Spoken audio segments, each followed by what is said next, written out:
He is here now, familiar as if destined to be with us, but behind his calm, a story waits to be unveiled. Let's go back in time. Just yesterday, he became a pampered creature, chosen for his looks, displayed at shows, for decoration, not survival, luxury. Before that, an essential worker for survival, aboard ships hunting threats to the provisions, his role, survival and utility. Further back, a target of fear, linked to darkness and superstition, hunted. And before the fear, a symbol of divinity, in Egyptian temples, worshipped and mummified, sacred. But the beginning was a bargain. Near the first grain stores, a simple coexistence began. Rodents for shelter, the start of domestication. And originally, a solitary hunter, completely free, pure instinct above all.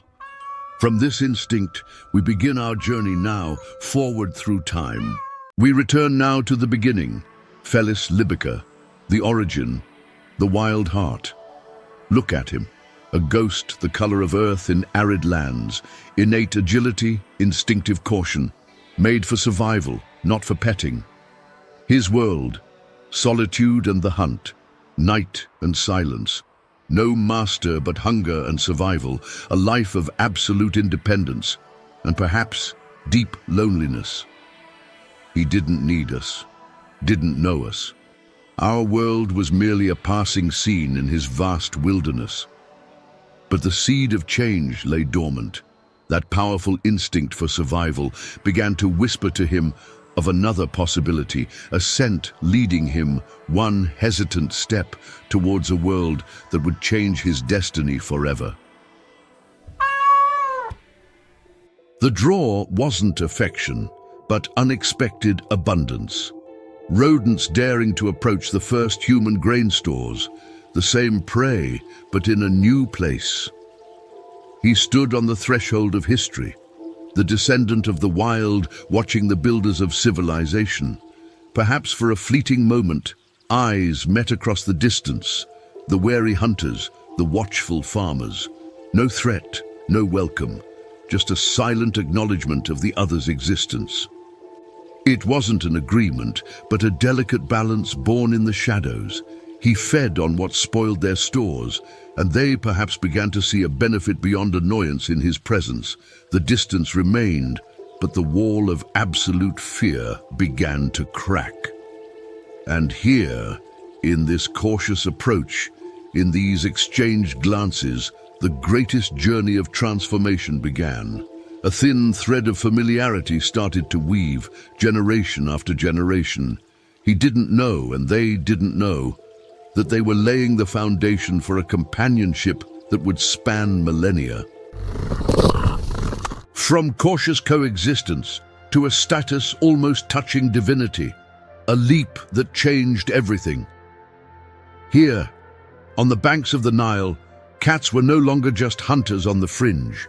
They entered the heart of the Egyptian home and temple. They became a living symbol, carrying the shadow of the goddess Bastet, protector of home and fertility, an echo from the realm of gods walking among humans. They strolled calmly in warm courtyards, rested near the hearth, silent companions watching children play.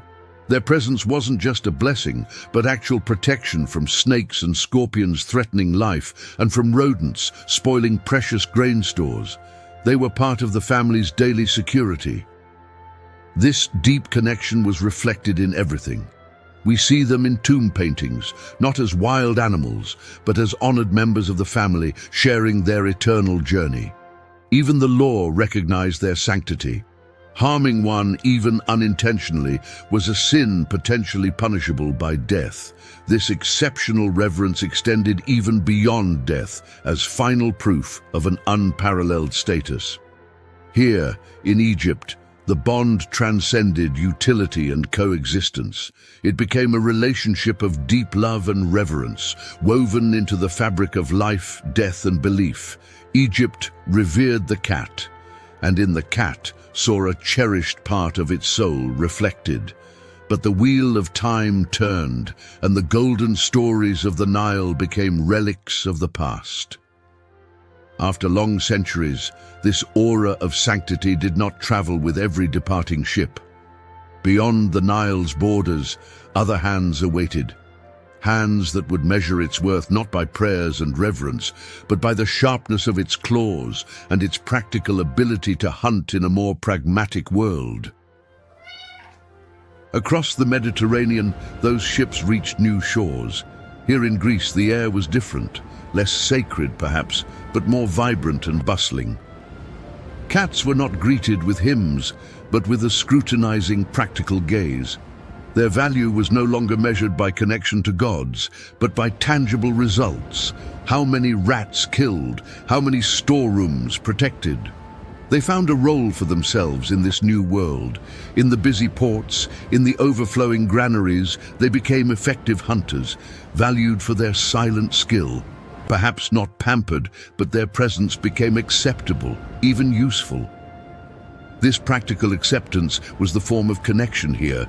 No effusive emotions, but a quiet respect for their efficiency and resilience. Human and cat coexisting side by side, each serving a clear purpose in the fabric of daily life. It wasn't necessarily an easy time. Competition for the hunter's role existed, but they proved their worth through their hardiness and adaptability. Their appearance perhaps became more varied, less refined than the Nile lineage, but more ready to face the challenges of this world. The Greek period wasn't a fall, but a crucial phase of adaptation. Here, they learned how to thrive in an environment that valued action over symbol. And this Greek pragmatism, this acceptance conditional on utility, would be the legacy they carried when the eyes of another rising power fell upon them. The eyes of Rome, which would see in this practical hunter an invaluable ally. Rome's eyes saw and decided. The rising power adopted this practical ally, who had proven his worth in Greece. No room for hesitation here, just organized, large-scale pragmatism. With the advancing Roman legions and the sprawling network of trade routes, the cat embarked on its own silent conquest. It reached every corner of the vast empire, from misty Britain to the sands of North Africa. It wasn't a symbol to be worshipped, but an unknown soldier in the army of Roman order. In soldiers' forts, city granaries, and citizens' homes, it was the first line of defense against the chaos of rodents, an effective tool for preserving the empire's resources. The relationship remained utilitarian, but became more established and accepted, a natural, taken-for-granted part of daily life. A useful creature, valued for its efficiency, left to live quietly as long as it performed its duty. Its massive spread made it a familiar sight, no longer just a newcomer. Its form perhaps didn't change much, remaining the strong, adaptable hunter, but its presence became an established fact everywhere. And so, Rome sowed the seeds of its existence throughout the soil of Europe. It was now part of the continent's fabric, present in almost every corner. And this widespread presence would expose it to a new, fierce wave of beliefs and passions when the times changed. And in the cold north, where the empire's borders reached and intertwined with strong seafaring peoples, this Roman legacy would take a new, harsher, more resilient form. In the cold north, the Vikings inherited this Roman legacy, but forged it in their own harsh way. Here, the cat wasn't just an inhabitant, but another sailor, a silent warrior against a hidden enemy. Aboard their longships, dracars, cleaving through icy seas, and in their wooden settlements exposed to frost, its task was clear, protecting stores of dried fish and scarce grain from the voracious teeth of rodents. They didn't revere it as a god. Their gods were louder, bloodier, but they respected its resilience and ability to survive in their harsh environment. Perhaps they saw in it a reflection of their own stubborn spirit. A cat of strong build, thick-furred against the northern cold, a relentless hunter. A practical coexistence built on mutual respect for skill and toughness, a companion on perilous journeys, a guardian of isolated settlements. But even this hardy survivor, carried further and further by Viking ships, could not escape the changing winds of belief sweeping across Europe later on. A darker time was dawning for the cat. As times changed and Rome fell, a new climate of uncertainty settled over Europe, and old fears grew within it. The cat, once part of daily life, found itself a target of growing suspicion, sometimes linked to magic and remnants of paganism. Especially if black-furred, it became in some eyes a symbol of ill omen, or even a companion to witches. This fear sometimes led to cruelty towards it, and survival became a real challenge. But the paradox remained. Behind quiet monastery walls and in peasants' homes, its hunting skill remained an indispensable practical necessity against the threat of rats. And so it lived in a contradictory state between prevailing fear and practical need. Its resilience and adaptability, perhaps increasing its mystery, were the secret to its survival in these difficult conditions. But its next test would not be on land alone. For while the ships of exploration prepared to face an old enemy with the claws of this silent survivor, other minds in the heart of Europe were beginning to look at it with new eyes, eyes that saw in its mystery not just a shadow, but perhaps art. Having survived the darkness of the land, that silent survivor found a new role for himself. The real test came at sea, aboard ships in constant motion. He adapted to his new environment, wood perpetually swaying beneath his claws, surrounded only by a vast sky and an endless sea. While the ship battled winds and waves, maintaining balance alone became an essential skill. This environment reshaped his body. His fur grew thicker against damp and salt, his muscles strengthened to maintain stability. But an internal danger crept silently in the dark belly of the ship. Rats. Not just rodents, but a small hungry army consuming scarce provisions, gnawing vital rigging ropes and spreading disease where there was no doctor or medicine. They were an existential threat to the entire voyage. To face this threat, the cat became essential. A hunter by nature, senses honed by need, moving with agility and precision among the swaying timbers, every rodent he brought down was a direct victory over hunger and danger. Thus, in a purely practical way, he became the ship's de facto guardian. And his relationship with the sailors? Not one of pampering, but a silent alliance, mutual respect built on pure utility, no outward affection, perhaps only scraps of food tossed gratefully after a successful night's hunt. They needed his skill. He needed shelter and food for a chance to survive, a coexistence forced by harsh conditions, a strong bond, born from the cruelty of the sea, powerful in its silence. And so, armed with his sea-forged hardness, he became part of any long voyage, reaching the furthest corners of the earth. And in the ports of the Far East, especially on islands like Japan, a view awaited him unlike any he had known. A view that saw not just the skilled hunter, but also a calm companion, a symbol of good luck and perhaps even a touch of mysterious beauty worth admiring. From the harshness of the sea and the clamor of the ship, this little seafarer stepped with cautious paws onto entirely new ground, the tranquility of islands that value harmony and quiet beauty. Here in Japan, the story was no longer just about survival. Eyes began to see beyond. After the hardiness of the thick-furred ship's cat, perhaps this newcomer, or its first descendants here, seemed more agile and soft in its movements on tatami mats or resting in the shade of a bonsai tree. Eyes saw a calm companion, a presence carrying its own serenity. The cat found itself not just in ports, but inside quiet homes and temples, not worshipped as a god, nor used merely as a tool. It became part of the fabric of daily life, a symbol of good luck, waving its little paw from storefronts, like the Maneki Neko, and a promise of tranquility and silent companionship. Its form also drew attention.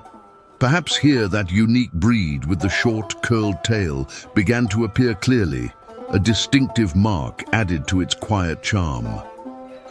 The relationship here took on a more contemplative, harmonious character, appreciation for its quiet beauty, acceptance of its existence as part of the natural balance, and perhaps a feeling that this small creature held within it something of endearing mystery.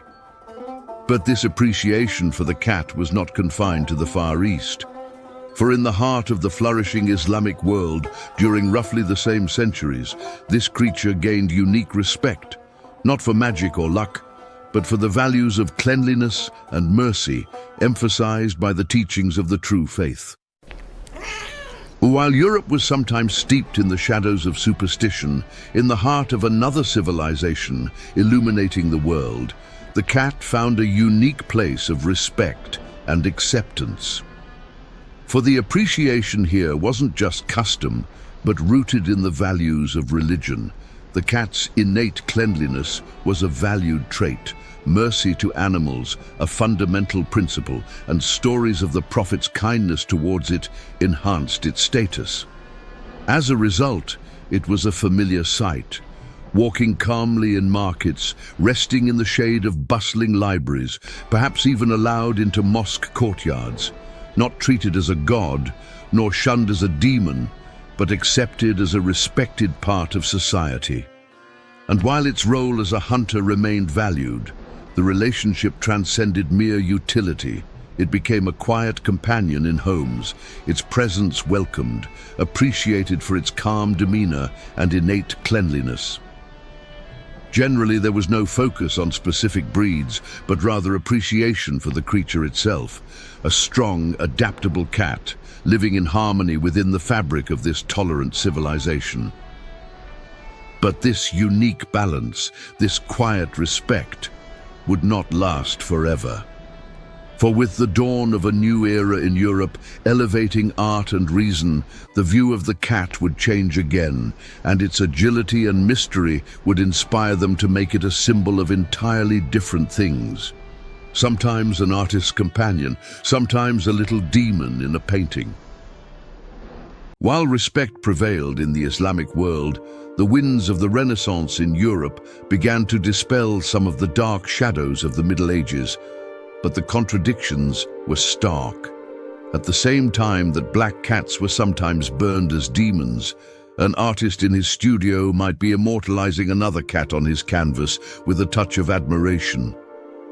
Reason and art began to challenge old superstitions. The cat was no longer just a whisper in the dark, but became an inspiration for the artist's brush and a subject for study and curiosity, painted sleeping near the fireplace as a symbol of domestic peace, or its agile movements studied as a natural marvel. These were perhaps the timid beginnings of its return to the heart of the home, not just as a hunter, but as a silent companion carrying an attractive mystery, a touch of soft fur amidst a world still harsh.